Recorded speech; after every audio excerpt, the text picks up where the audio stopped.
Estamos na Central Térmica da Vitória para mais um episódio da Casa da Luz. Perguntam-se bem, nós no episódio anterior estivemos novamente aqui e hoje estamos cá para falar do ponto de vista da produção. O episódio será com a direção dos serviços de produção, será com o engenheiro Carlos Melim e vamos compreender o que é isto da energia térmica. Vamos estar à conversa na Central 3, esta nave que aqui está atrás de mim. Vamos à sala de comando, já temos o nosso convidado à espera para uma entrevista que será muito interessante. Vamos desmistificar muitas coisas, vamos falar sobre o fuel oil, vamos falar sobre o gás natural e sobre a transição. É uma questão de ficar connosco neste episódio 5 da Casa da Luz.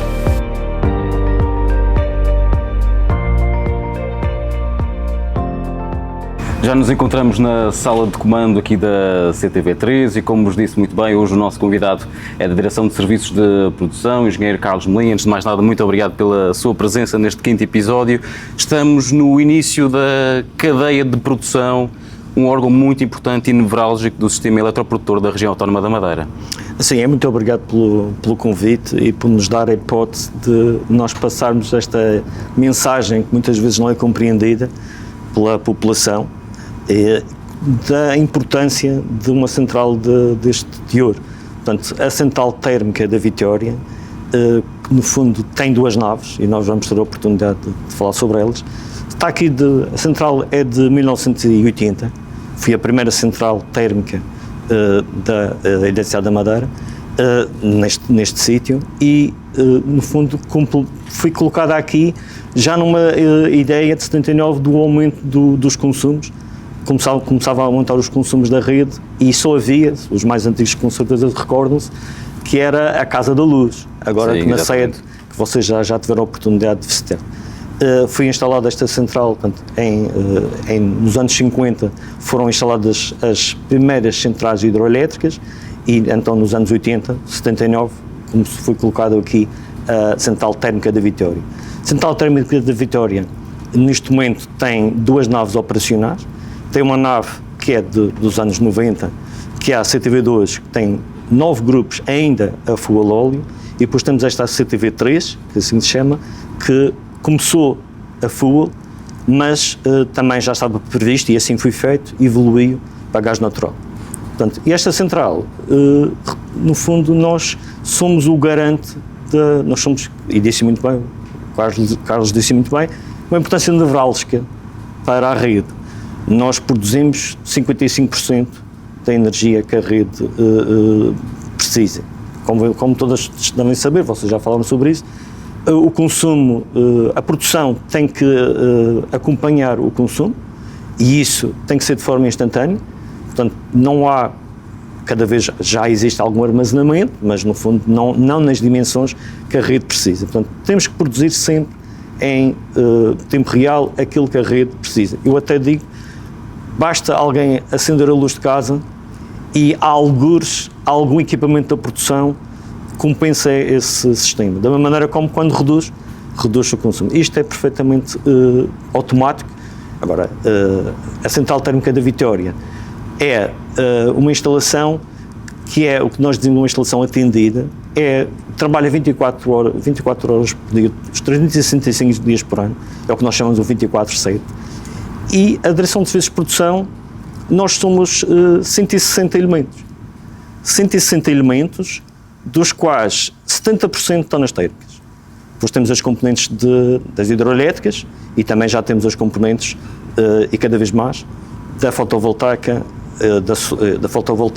e da eólica, e também já temos serviço de sistema. Mas esta central é essencial para a estabilidade da rede. E, no fundo, eu estava a comentar com o colega Carlos, que, no fundo, você reparar, hoje é um dia, esta é uma imagem em tempo real, em que, neste momento, a ilha, nós estamos a térmica, novamente não é só a Central Térmica da Vitória, estamos a gastar de térmica 82% do que a rede está a consumir. Há dias melhores, há dias piores, mas é essa a importância que nós temos. Portanto, se esta central não existisse, hoje, à hora que estamos a falar com vocês, neste instante, nós não tínhamos renovável para cobrir as necessidades da rede. Ou seja, só às vezes damos-nos de conta que há algum problema na rede quando nos falta mesmo a energia, ou seja, acabamos por ter a energia como um bem adquirido e nós só pensamos que poderá existir algum problema ou começamos a pensar ou a questionar sobre a rede quando esse problema não existe. Graças à energia produzida aqui na central da Vitória, acaba por garantir esta energia térmica uma consistência firme, que é isso que é preciso nas nossas redes diárias. O que nós dizemos, portanto, a Eletricidade da Madeira, e penso que você também já tiveram a oportunidade de falar disso, nós somos o único comercializador de energia na região autónoma da Madeira. Porquê? Porque somos uma rede isolada. Nós somos uma rede isolada e, voltando àquilo que eu estava antes a dizer, a produção tem que acompanhar em tempo real o consumo. Se falhar algo na produção, no fundo, nós não temos condições de assegurar o fornecimento. E então, tem que existir sempre a chamada capacidade firme. E nós temos aqui, e é essa a estratégia da Eletricidade da Madeira, obviamente a aposta nas renováveis é uma aposta fulcral, portanto, e estamos perfeitamente alinhados, e a produção também, mais do que todos, mas sempre com a ideia que há de haver dias, e esses dias ocorrem, em que não temos recurso renovável. E aquilo que nós temos capacidade firme, e é esse o termo que se diz sobre isso, é aquilo, portanto, se nós tivermos uma central térmica, se tivermos combustível, não há razão, portanto, conseguimos garantir em permanência o funcionamento ou a produção de energia. O mesmo sucede com a energia hidroelétrica. Uma central hidroelétrica, desde que haja água, normalmente isso é gerível, também consideramos que é uma capacidade firme. Quando se entra nas renováveis, o vento é firme, mas tem uma variabilidade. Normalmente, quando há vento e conseguimos uma produção eólica, e a produção eólica na Madeira é muito relevante para a realidade regional, é mais ou menos constante. Portanto, pode haver ou não haver, mas normalmente acontecem situações que cai imenso a produção eólica, mas é mais estável. A fotovoltaica é pior. A fotovoltaica é pior porque basta uma nuvem e a produção baixa imenso. E é esta gestão, digamos quase como uma orquestra, que nós na Eletricidade da Madeira fazemos e que a Direção de Serviços de Produção, no fundo, garante. Ora, nós somos a térmica e a hídrica é o garante da estabilidade da rede. Sim, enquanto um garante, um acaba por transmitir maior estabilidade, o outro acaba por transpor aqui uma flutuação, que é normal. Exatamente. Podemos, e temos a situação que, no futuro, a ideia que nós temos, e é uma aposta do Conselho de Administração, é uma aposta do Governo Regional, que queremos chegar a 55% de produção de renovável em 2030. Mas esses 55% é uma média do ano. Há de haver dias, como estavas a dizer hoje, sim, exatamente, temos 82%. Só temos 20 e tal por cento de renovável. Há de haver dias desses. E nós temos que estar preparados. E a térmica é, no fundo, o seguro da estabilidade da rede. Quem nos dará a nós, e cada vez que se consegue parar um grupo térmico, poupando fuel ou gás natural, é um bem para a região. É o que se poupa. Agora, a potência instalada tem que existir, os grupos têm que existir, têm que ser eficientes e têm que ser modernos. E, no fundo, nós estamos agora num paradigma de evolução da rede em que cada vez vamos ter mais renováveis, mas também temos que ter, devido à questão de sermos uma rede isolada, nós não temos a quem pedir.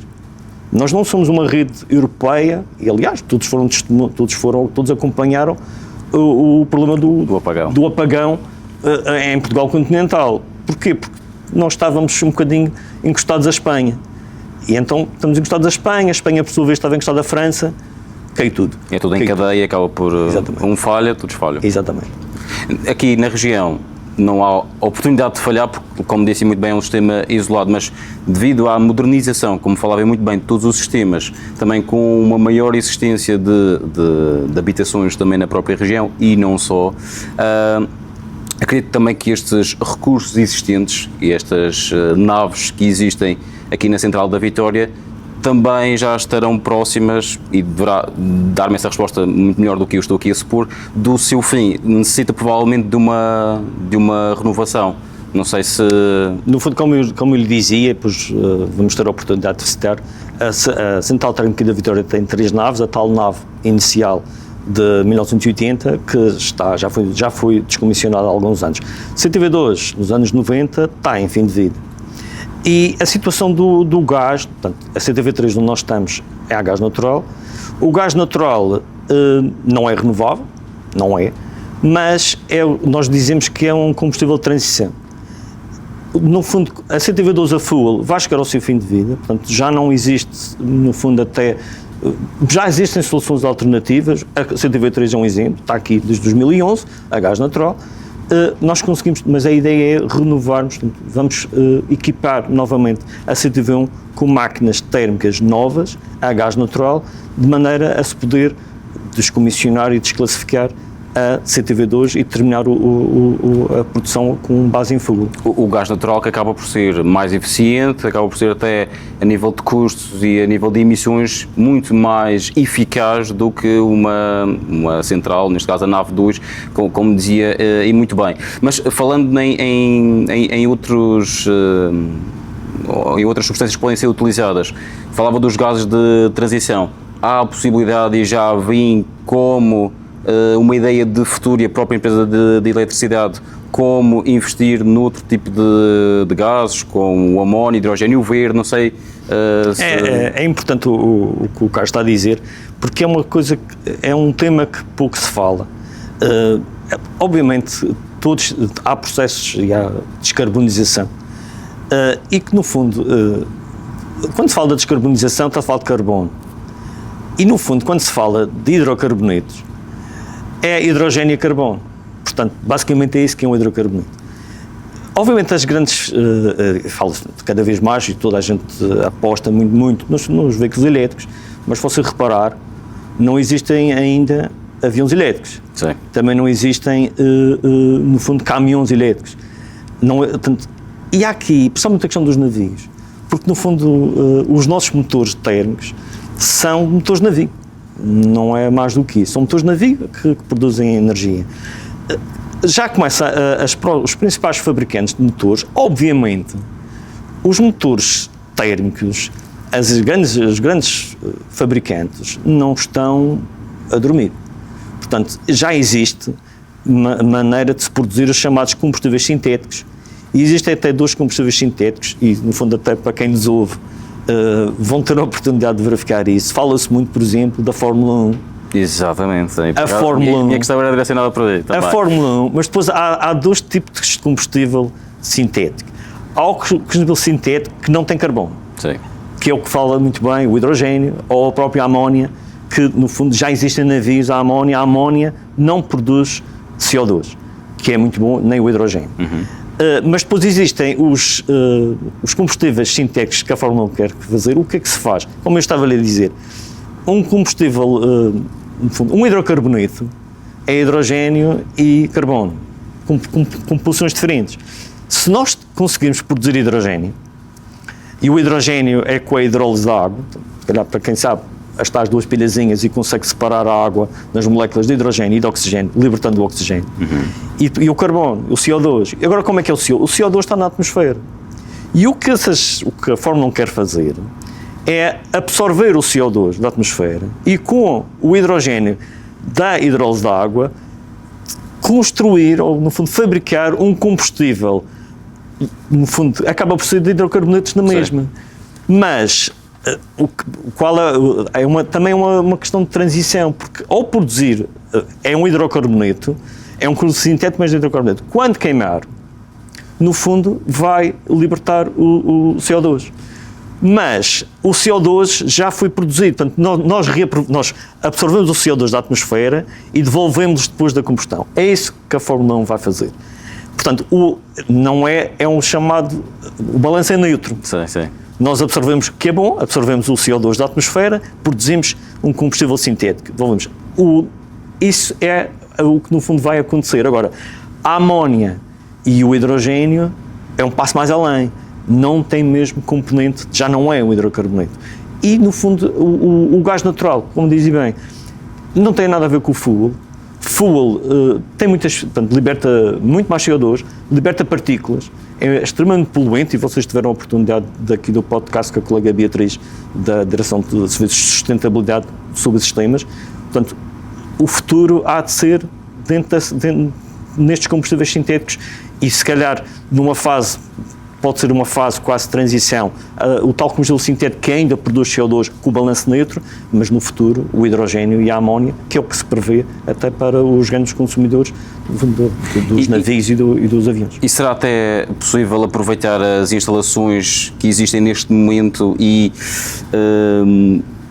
nutri-las desses gases sintéticos, como por exemplo do fuel óleo para o gás natural? Há a possibilidade dos que são quimicamente semelhantes fazer essa transição e tornar o sistema cada vez mais verde, mas acima de tudo eficaz? Eu vou-vos dizer, por exemplo, a CTV3, os nossos motores é o que nós chamamos os dual fuel, porque eles no fundo permitem e funcionam a gasóleo, ou diesel, ou a gás natural.